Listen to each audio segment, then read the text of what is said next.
Vaz. Thank you for joining me, and as always, your presence is appreciated. So, today I will be reviewing the book called Recipe for the Perfect Wife by Karma Brown, and that is the book cover. Okay, so let's go ahead and get into this goodness, all right? So, the main character of this book is named Alice. And Alice is a career woman that has married a man named Nate, who is also very career driven. Alice gets fired from her job. Off top in the book, she gets fired. And Nate believes this is the perfect time to move to the suburbs. Now, both of them have been city folk, and now they are going to embark on the journey of suburbia.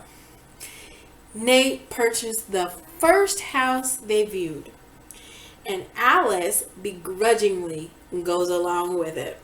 The house's cosmetics are from the 1950s, okay? I'm talking fridge, stove, home decor, just the whole thing is old, okay? And so Alice thinks that this house really needs some upgrades. Well, both of them do. However, those upgrades don't get very far. Okay? Alice thinks that now she has no job, so therefore she can become a writer. The house gives Alice the perfect foundation to a story that she stumbles upon when she finds a cookbook and magazines and other items in the basement of this relic home. The artifacts are from the former owners of the home. The previous owner, Nellie, which was a housewife, left behind some monumental details of her life that Alice uncovers. This story goes back and forth between present day and the 1950s, okay? And while I was reading this book, I kept thinking that this is very similar to the Julia Childs and Julia movie a few years ago, where the modern woman with too much time on her hands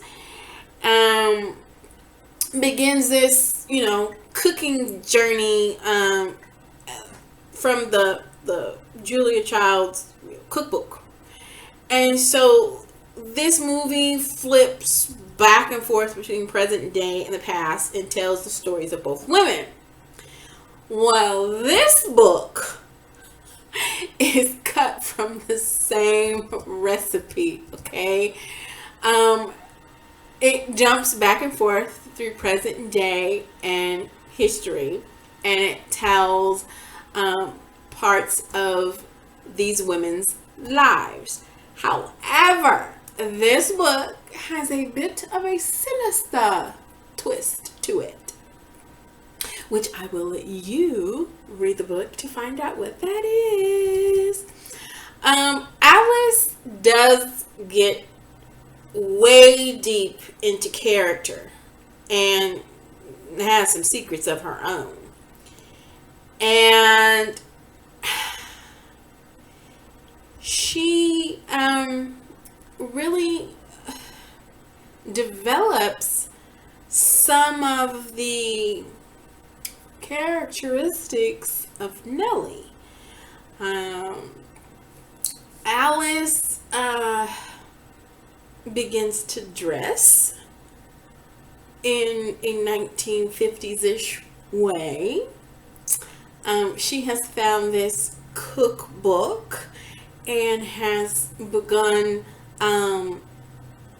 making some of the recipes back in the 1950s, they housewives, had their secrets and went about their daily lives in kind of what I would call mundane, but hey, it was the times. Gardening, baking, cooking, cleaning, tending to the childrens, you know, that kind of wonderful life for some.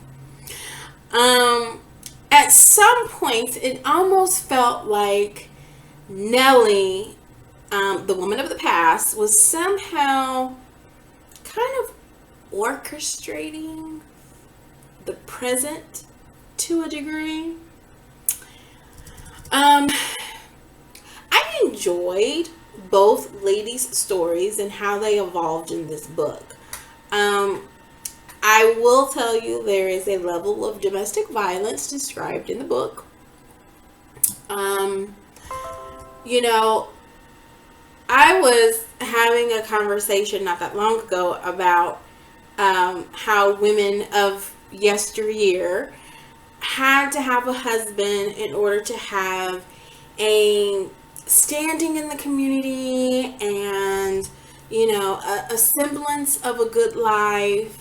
Kind of almost they were bred for this housewife to be their life's purpose, and how the career woman, if you could have a career depending on the time period,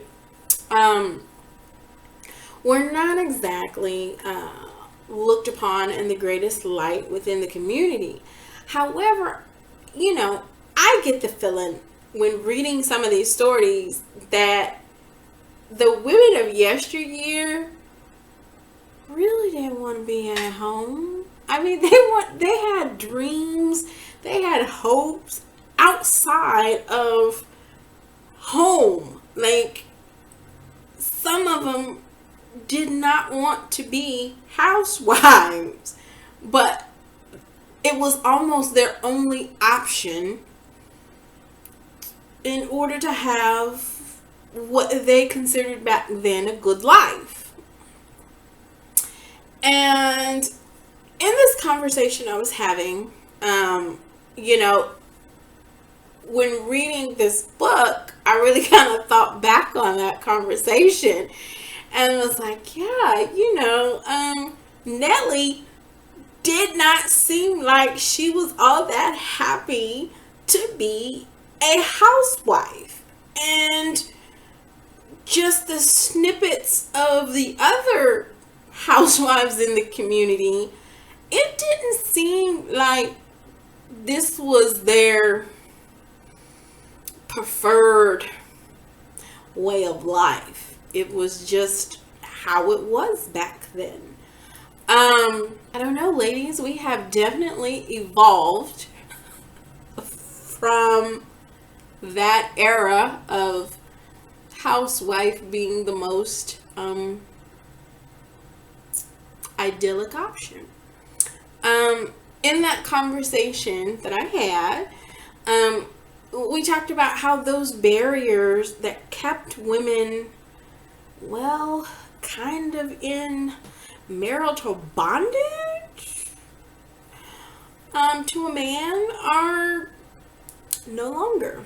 I mean, we have choices. I mean, we can be that career woman. We can be the stay-at-home mom if that's what you want to do. Stay-at-home wife if that's what you want to do. But it's not the only thing that you can do anymore. I mean, we've got a lot of options. And some people would say we got too many options. And some would say there's more to go. So this book really gives you a peek at the contrast of eras in these ladies lived.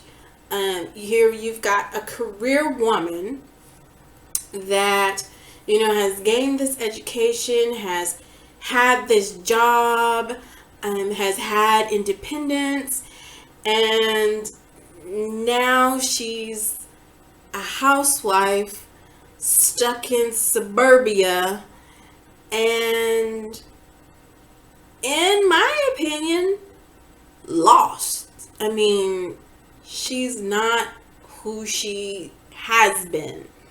Now, there's good and a bad side to that. And you can kind of figure that out when reading the book. So, I didn't try any of the recipes in this book. At first, I was like, I don't know if there's real recipes or not. But I believe they are, because the recipes from yesteryear have source citations in the back of the book. So because of that, I'm going to say that they're real recipes. Now, some of them sound very disgusting, but, food and how it is prepared has evolved over the years as well. So, there is one particular recipe I don't want any of you ladies or gentlemen to get any ideas on using. Okay? Now, I'll let you figure out what that recipe is. But please, I do not want to read or see on the news that someone got some bright idea after reading this book and used a recipe. I don't know if it works or not, but I do not want you to try it. Okay? So, the advice excerpts on how to be a better wife made me roll my eyes. It made me chuckle. And some of them gave me some food for thought, something a little bit to chew on. But for the most part, I was just like, ugh, really? Okay, if you say so. I will say, not all of them were scoff-worthy, but to me, a good portion of them were. Some of them were definitely not for the independent and burn your bra crew, okay? So I'm just going to tell you that. I mean, you're probably going to be like, oh, this is an archaic way of thinking. However, not necessarily so. So I actually found this to be an exciting read. I think it can bring up a whole gamut of discussion topics, from domestic violence to differences in eras, relationships, and female wife expectations, just to name a few. I will let you find out if Alice completely loses it and morphs into a 1950s woman. I will let you find out if Alice and Nellie's secrets are revealed. I will let you find out if Alice writes this book or not. Yes. And I will let you read to find out how Alice and Nate's relationship turns out. So, I give this book a 5 out of 5. So click like, click share, subscribe, tell a friend. If you've read the book, comment your thoughts. I want to know what you think about this book. I mean, I definitely have a few more things to say about it, but I will let you read the book, and hopefully you'll comment something that I can reply to. So, until next time, keep turning the pages, my book lovers.